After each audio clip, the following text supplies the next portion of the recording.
Welcome back, folks. It's Friday, June 9th, 2023, so let's do some news and get on to the weekend. We're going to talk about Alabama's congressional districting, grade school reading results, and a fallen Iraq war hero. My name's Ike Morgan, and we are down in Alabama.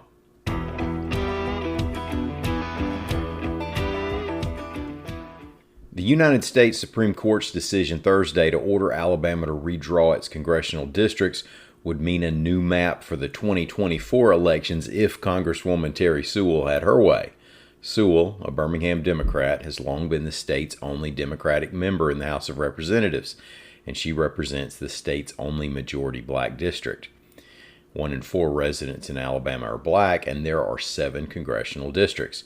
Now, the Supreme Court, with John Roberts and Brett Kavanaugh joining the more liberal justices in this decision, affirmed a lower court's ruling that Alabama's congressional districts, as drawn after the 2020 census, most likely violate the Voting Rights Act, and that there should be a second district that is majority or near majority black.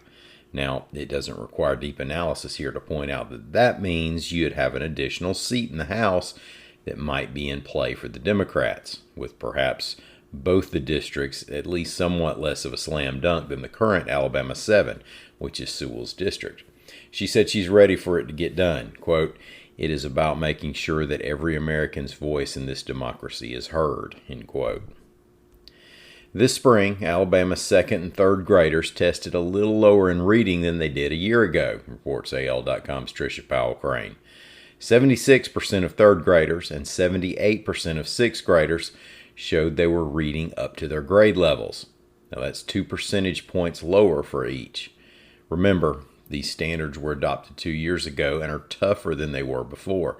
Challenges to getting the students ready this year included new textbooks that weren't available at the beginning of the school year, and a class of 3rd graders whose educational careers began with COVID-19 taking out the last part of their kindergarten year and making a mess of their 1st grade year.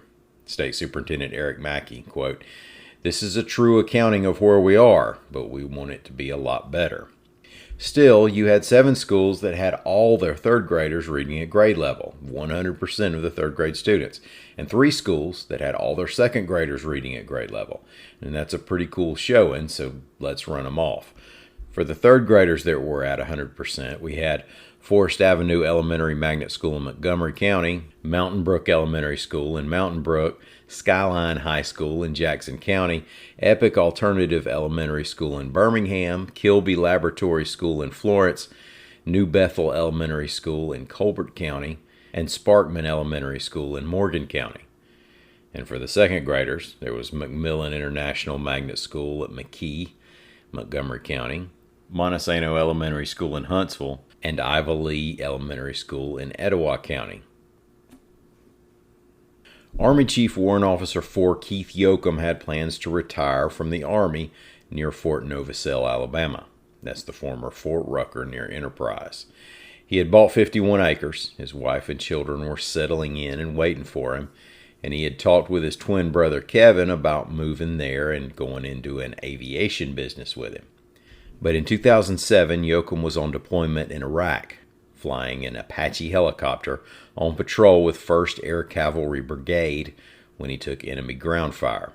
The brigade said that with other aircraft to protect, Yoakum and fellow pilot Jason DeFrenn chose to stay in the fight until their Apache crashed and killed both of them. Now, Stars and Stripes reports that the brigade has renamed its airfield to honor the 2 pilots.